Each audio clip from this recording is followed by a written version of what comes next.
esoteric circle, because it's like the religious aspect of devotional service, where everything is based on religious principles, rules and regulations, and like that. Then the second gate, in the middle of the pyramid, represents the gate of initiation. The first gate is the gate of association. Anybody can come and associate. Anybody can log onto the website and they can associate with devotees and with the Vedic teachings. But the gate of initiation, you notice it's very narrow. It's not wide open like the first gate.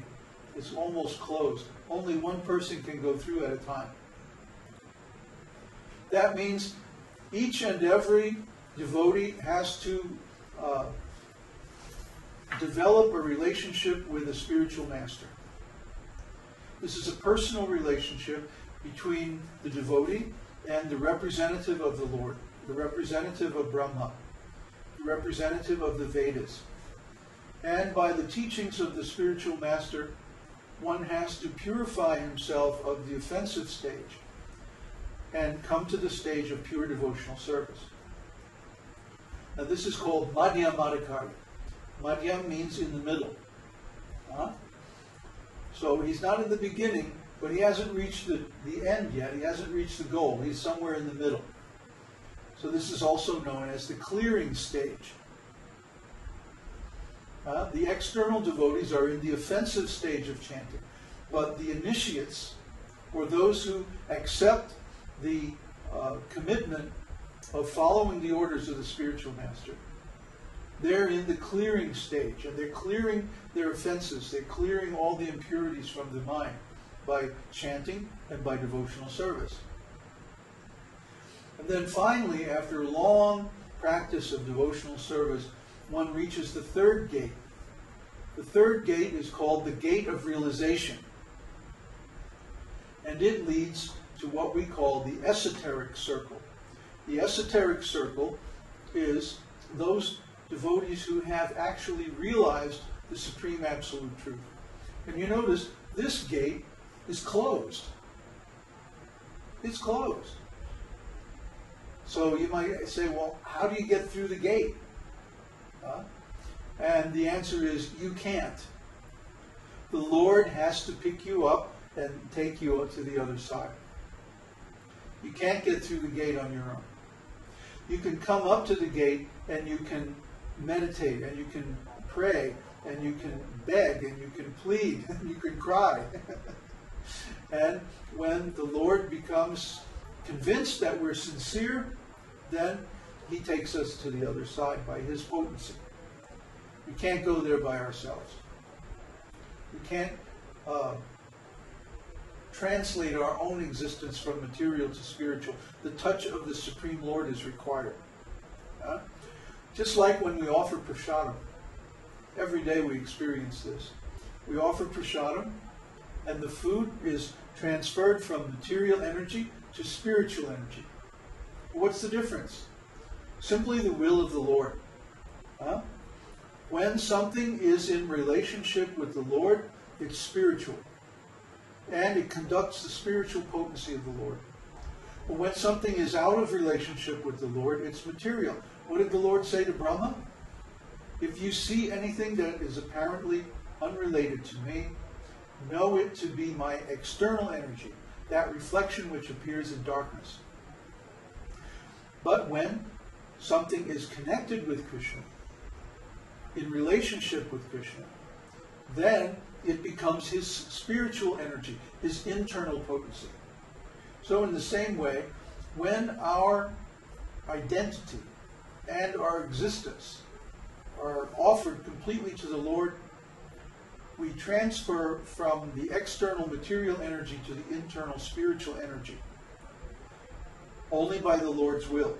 It's not something that we can do. It's not something that happens automatically. It's not something that we can expect or demand.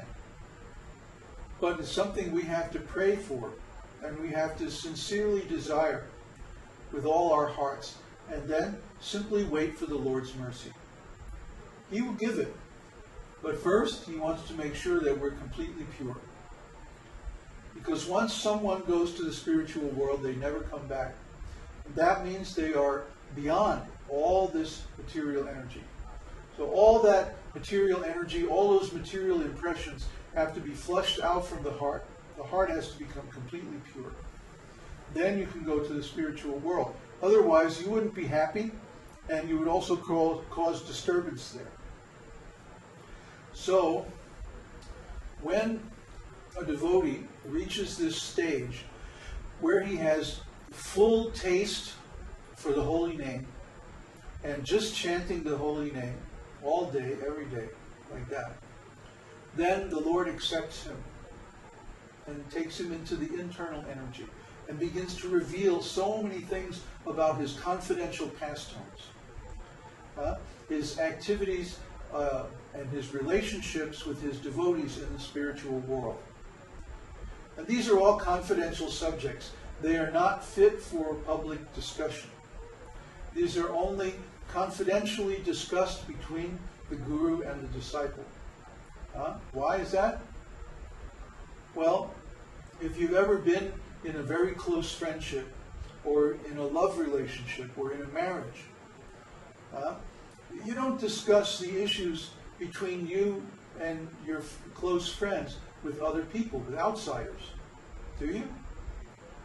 After all, it's none of their business, number one. And number two, they would probably misunderstand. Because after all, they're not a party to the relationship. When you have an intimate relationship, only the people involved in that relationship actually know what's going on. Other people can't know because they're not involved. So similarly, when someone reaches a very high stage of devotional service, they come into an intimate relationship with the Lord.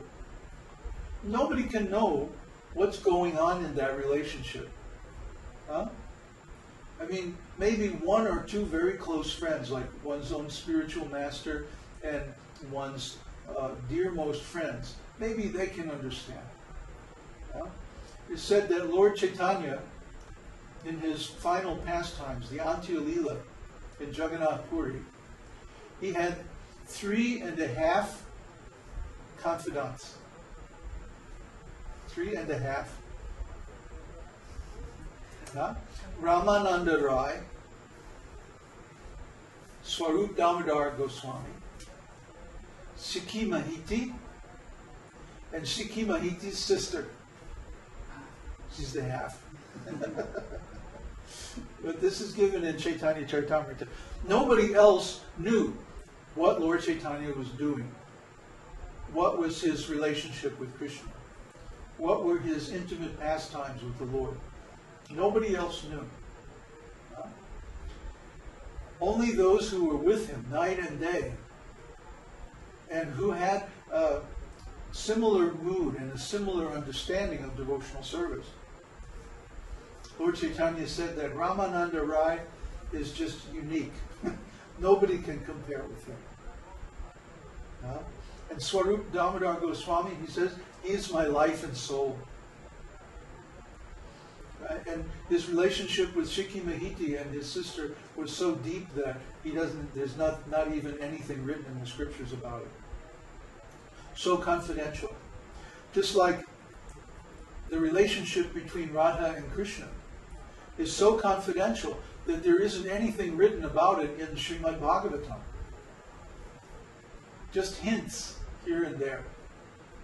Little hints. Why? Because it's nobody's business. In the assembly of those who had come to hear Shukadev Goswami speak to Maharaj Parikshit, there were some devotees who were not pure. There were even some impersonalists present. And they wouldn't understand. They would think that these activities and these pastimes were material or something like that. So they weren't allowed to hear these things. These subjects were not discussed at that time. Maybe they were discussed in some more confidential setting, but they weren't discussed in the public readings or the public speakings of Srimad Bhagavatam. Similarly, when a devotee reaches self-realization, their relationship with the Lord becomes transcendental. Nobody else can really understand. Maybe they're close friends, or some people who have seen them go through a lot of their transformations. But certainly it's not a matter to be discussed publicly. That's why when we want to attain these high levels of Krishna consciousness, we go on retreat. We don't sit in the middle of the city and try to do it. This is very difficult. Very difficult, as Uddhava Prabhu is finding out. There's all kinds of distractions, all kinds of pollution, all kinds of interruptions. Everything's going on in the city. And we're not immune from that out here, but it's much, much less. We have